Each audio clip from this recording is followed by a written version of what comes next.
Allez, bonjour tout le monde. Aujourd'hui, nous allons voir l'adaptation de l'allure à travers trois grands axes. Euh, L'excès de vitesse, l'excès d'allure et l'excès de lenteur. Donc, on va commencer tout d'abord par essayer de comprendre ce graphique. Donc, on a ici en ordonnée la vitesse qui est annoncée en km par heure, donc par palier de 10.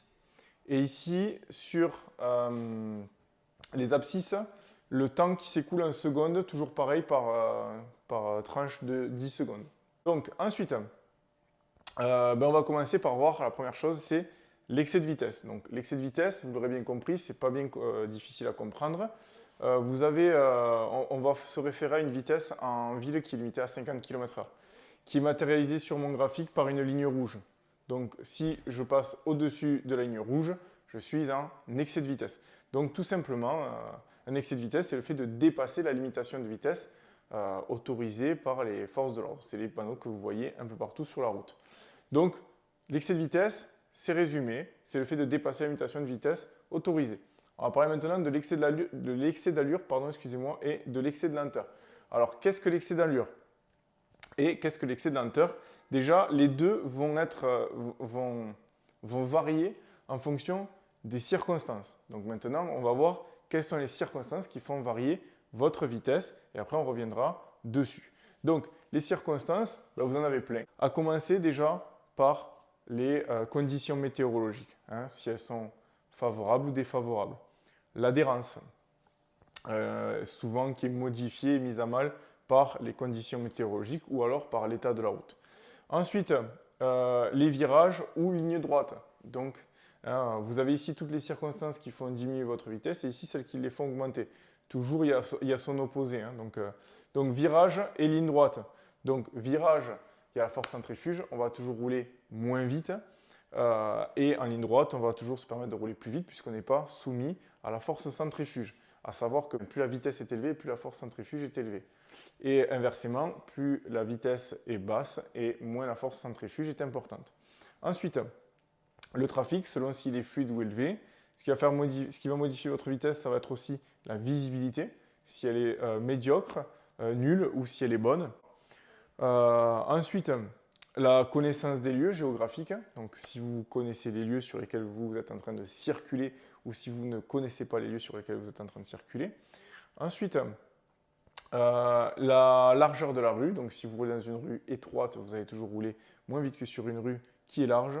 Le poids du véhicule. Un véhicule qui est en mouvement avec beaucoup de poids, emmagasiner plus d'énergie cinétique, son arrêt sera donc plus difficile. Un véhicule qui est léger, qui a moins de passagers ou moins de poids, aura plus de facilité à s'arrêter. Ensuite, l'état de la route. Une route en travaux, forcément, on sera soumis à des gravillons, des nids de poules. Il peut y avoir des engins de chantier, des ouvriers. On va toujours rouler moins vite et d'ailleurs, c'est dangereux de rouler plus vite par rapport à l'état de la route. Ensuite, l'état du véhicule. Donc, un véhicule qui est on va dire aux normes, qui est plutôt neuf, sera plus sécuritaire et vous permettra de rouler plus, entre guillemets, plus vite que si vous avez un véhicule qui est dégradé avec des pneus usés, avec des feux qui n'éclairent pas bien, des essuie-glaces en cas de pluie qui ne balayent pas bien les gouttes de pluie, etc. Ensuite, l'état donc de santé ou de fatigue du conducteur. Si par exemple il est fatigué, il va avoir un temps de réaction qui va augmenter, il aura des moins bons réflexes, et moins de vigilance, une moins bonne analyse sur la route. Pareil, idem s'il est malade, forcément il va être amoindri. Par contre, s'il est en bonne santé, on va se permettre de, entre guillemets, rouler plus vite par rapport au fait que tout simplement on aura des meilleurs réflexes, une meilleure vigilance, etc. Les intersections. En intersection, c'est un lieu de rencontre avec d'autres véhicules. Ce n'est pas le cas si par exemple vous êtes sur une ligne droite et qu'il n'y a pas d'intersection. Disons que les chances de heurter un véhicule seront quasiment nulles ou très, très faibles. Les régimes de priorité, parce que si vous n'êtes pas prioritaire, vous devez être en mesure de pouvoir vous arrêter, donc forcément vous allez diminuer un peu plus votre vitesse. Ensuite, les distances de sécurité. Donc, les distances de sécurité, c'est très simple. Pour l'expliquer rapidement, j'ai pris un schéma ici qui va nous permettre de l'illustrer. Alors, quand on parle des distances de sécurité, on va parler des véhicules qui vous suivent et non pas des distances de sécurité que vous laissez à l'usager qui est devant vous. Alors, comment ça se passe? Sur mon schéma, j'ai matérialisé ici un passage piéton avec un piéton qui se situe environ à 10 mètres du véhicule qui circule. Ça, c'est vous, vous êtes dedans. Et ça serait l'usager qui vous suit de près et qui ne respecte pas les distances de sécurité. Alors, comment ça va se passer? Ce véhicule vient masquer votre visibilité, ce qui fait que vous risquez de vous faire surprendre par un piéton. Vous n'avez donc pas anticipé la venue de ce piéton. Ce qui va se passer, c'est que si vous roulez à 50 km/h, donc j'ai fait le calcul ici dans l'encadrement qui est en bas, eh bien, si vous ne disposez que de 10 mètres pour pouvoir vous arrêter, que vous roulez à 50 km/h, pour connaître les distances d'arrêt, on va prendre le chiffre des dizaines et on va le multiplier par lui-même. Donc 50 km/h, on prend 5, 5 fois 5, 25. Il vous faudra 25 mètres pour vous arrêter. C'est-à-dire que en utilisant 25 mètres et en vous arrêtant donc après le passage piéton, vous allez éviter la collision par l'arrière. Mais par contre, si le piéton ne regarde pas avant de traverser, ben, du coup, c'est le piéton qui se fait renverser. Inversement, si je décide de freiner très fort pour pouvoir m'arrêter avant le passage piéton, ça va être le véhicule de derrière qui va me rentrer dedans. Donc du coup, la question qu'on pourrait se poser, c'est comment peut-on éviter la collision avec le véhicule de derrière et avec le piéton? Eh bien, tout simplement en adaptant son allure, en diminuant sa vitesse. En roulant à 30 km/h, je prends le chiffre des dizaines, je le multiplie par lui-même, ça fait 3 fois 3 est égal à 9, il me faudra 9 mètres pour pouvoir m'arrêter en sécurité, sans effectuer de freinage d'urgence. Le véhicule de derrière sera donc en mesure de pouvoir s'arrêter, puisque vous réaliserez un freinage qui sera correct. Et donc, vous ne mettrez pas à mal la sécurité du piéton, et donc vous n'aurez pas besoin de renverser. En conséquence, si on résume par rapport aux distances de sécurité, plus le véhicule qui est derrière vous suit de près et plus vous devez diminuer votre vitesse afin de pouvoir réagir en toute sécurité si toutefois si vous faites surprendre sur la route. Voilà. Donc tout ça, c'est les circonstances. Donc on vient de parler de toutes ces circonstances, on vient de les décrire.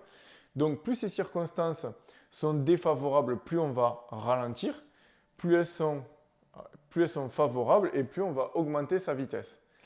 Si elles sont défavorables et que vous roulez comme si elles étaient favorables, vous allez être en excès d'allure. Et si vous roulez comme si elles étaient défavorables alors qu'elles sont favorables, vous allez être en excès de lenteur. Donc vous l'aurez compris, l'intérêt c'est de toujours adapter l'allure non pas à la signalisation, enfin aussi à la signalisation, mais surtout aux circonstances. C'est les circonstances qui vont modifier votre allure. Donc, sachant que le maximum autorisé en ville c'est 50, mais il n'y a pas de minimum. Vous pouvez ralentir autant que vous voulez. Un exemple, si un piéton vous traverse la route au dernier moment et que vous faites surprendre, vous avez très bien le droit de vous arrêter. Le code de la route ne l'interdit pas. Donc, dans ce cas-là, l'arrêt, c'est 0 km/h.